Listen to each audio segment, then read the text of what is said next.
राजस्थान सरकार ने राजस्थान में यूनिफॉर्म सिविल कोड लाने की पूरी तैयारी कर ली है। आगामी विधानसभा सत्र में इससे संबंधित कानून को पेश किया जा सकता है और सरकार का लक्ष्य है कि वर्ष 2026 में इस कानून को राजस्थान में लागू कर देना है। यूसीसी क्या है और इसके लिए क्या कदम उठाए गए हैं, सबसे महत्वपूर्ण कदम क्या उठाया गया है, चलिए इस वीडियो के माध्यम से जानते हैं। तो सबसे महत्वपूर्ण कदम जो एक समान नागरिक संहिता को एस्टेब्लिश करने के लिए हाल ही में राजस्थान सरकार ने उठाया है, वो ये है कि मई 2026 में उसने यूसीसी पर समग्र अध्ययन के लिए एक 6 सदस्यीय समिति का गठन किया है। इस समिति की जो अध्यक्षा है वो सुप्रीम कोर्ट की पूर्व न्यायाधीश जस्टिस रंजना प्रकाश देसाई हैं। इसके मेंबर में कौन शामिल है? पूर्व आईएएस शत्रुघ्न सिंह इसके मेंबर होंगे। अन्य मेंबर कौन कौन से होंगे? बसंत सिंह छाबड़ा जो कि राजस्थान हाई कोर्ट में अतिरिक्त महाधिवक्ता है। श्रीगंगानगर राजकीय कॉलेज के पूर्व प्राचार्य राम स्वरूप अग्रवाल भी इसके मेंबर होंगे। एक मेंबर होंगी डॉक्टर सुचि चौहान और एक होंगे गृह विभाग के अतिरिक्त मुख्य सचिव, ये इसके मेंबर होंगे। इनका काम क्या होगा?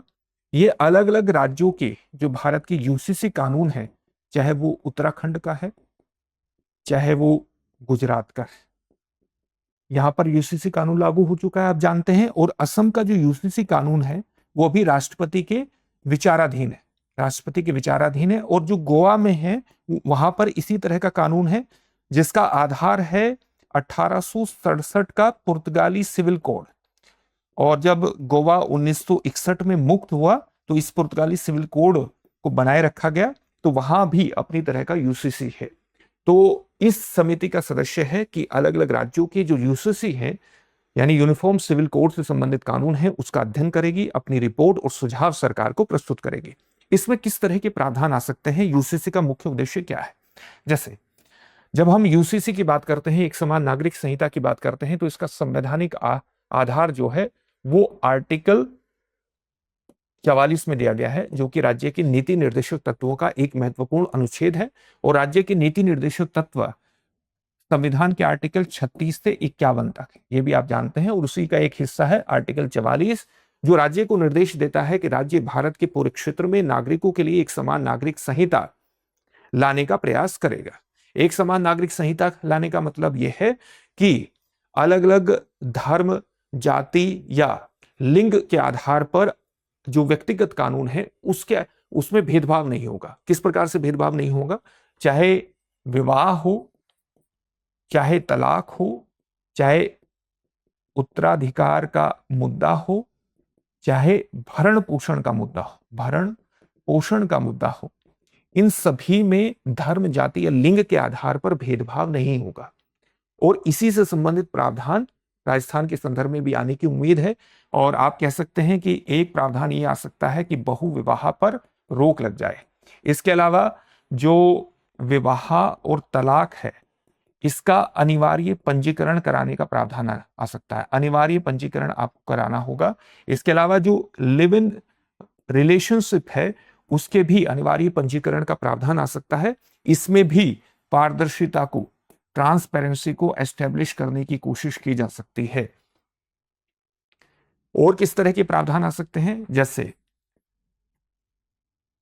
पुत्र और पुत्री दोनों को उत्तराधिकार में जो संपत्ति प्राप्त होती है उसमें समान अधिकार देने का प्रावधान आ सकता है, ताकि लैंगिक समानता को एस्टेब्लिश किया जा सके। लैंगिक समानता को एस्टेब्लिश करना भी एक समान नागरिक संहिता का एक मुख्य उद्देश्य है। राजस्थान के संदर्भ में एक प्रावधान ये भी आ सकता है कि राजस्थान में आदिवासी समुदाय भी है और आदिवासी समुदाय के अपने रीति रिवाज हैं, अपना सामाजिक ढांचा है और अपनी सांस्कृतिक नियम है। तो ये इस यूसीसी कानून से किसी भी प्रकार से नकारात्मक रूप से प्रभावित ना हो, इसके लिए भी अलग से प्रावधान आने की उम्मीद है। इस तरह के प्रावधान आ सकते हैं ताकि सभी नागरिकों के लिए एक समान कानून एस्टेब्लिश किया जा सके, राज्य में लैंगिक समानता को एस्टेब्लिश करके प्रस्थापित करके सामाजिक न्याय की दिशा में आगे बढ़ाया जा सके। जब सभी नागरिकों के लिए एक समान कानून होगा तो राष्ट्रीय एकता को भी सुदृढ़ करने में मदद मिलेगी इसके माध्यम से, और यही यूसीसी का उद्देश्य है और इसी से संबंधित प्रावधान आने की उम्मीद है। अब इससे जुड़े हुए एक प्रश्न को देखेंगे, लेकिन उससे पहले इस बात को ध्यान में रखिएगा कि अगर आप राजस्थान के प्रीलिम्स और मेंस की इकट्ठी तैयारी कर रहे हैं, समग्रता में तैयारी कर रहे हैं, तो दृष्टि संस्थान का आरएएस फाउंडेशन बैच आपके लिए विशेष रूप से उपयोगी हो सकता है। यह आपको ऑफलाइन और ऑनलाइन दोनों मोड्स में मिल जाएगा। ऑफलाइन मोड की जो क्लासेस हैं वो दृष्टि संस्थान की जयपुर शाखा में मिलेंगी, और साथ ही ऑनलाइन मोड की जो क्लासेस हैं वो वस्तुतः जयपुर क्लासरूम में जो आपको पढ़ाया जा रहा होगा वहीं से लाइव क्लासेस आपको मिल जाएंगी, ताकि आपको किसी प्रकार का नुकसान न हो। इसके अंतर्गत 20 से 22 माह में आपका कोर्स पूरा हो जाएगा, और ऑनलाइन एक क्लास को 3 वर्षों तक आप जितनी बार चाहें उतनी बार देख सकेंगे, और जो आरएएस प्रीलिम्स है उसकी भी ऑनलाइन टेस्ट सीरीज की निःशुल्क सुविधा 1 वर्ष के लिए आपको प्राप्त होगी। तो इसमें एडमिशन लेने के लिए अभी डिस्क्रिप्शन में दी गई लिंक पर जाकर के क्लिक कीजिए, या दृष्टि लर्निंग ऐप को डाउनलोड कर लेंगे तो इस प्रकार की सुविधाओं का लाभ उठाना आपके लिए आसान हो जाएगा। अगर किसी भी प्रकार का डाउट हो तो 8750187501 पर कॉल कर लीजिएगा। अब आज का प्रश्न क्या है? यूसीसी अर्थात एक समान नागरिक संहिता का संवैधानिक आधार किस अनुच्छेद में बताया गया है?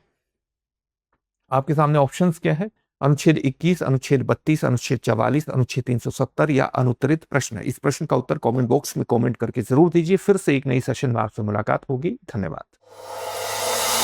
अब एग्जाम की तैयारी को और बेहतर करने के लिए हमारे चैनल को लाइक, शेयर और सब्सक्राइब करना ना भूलें।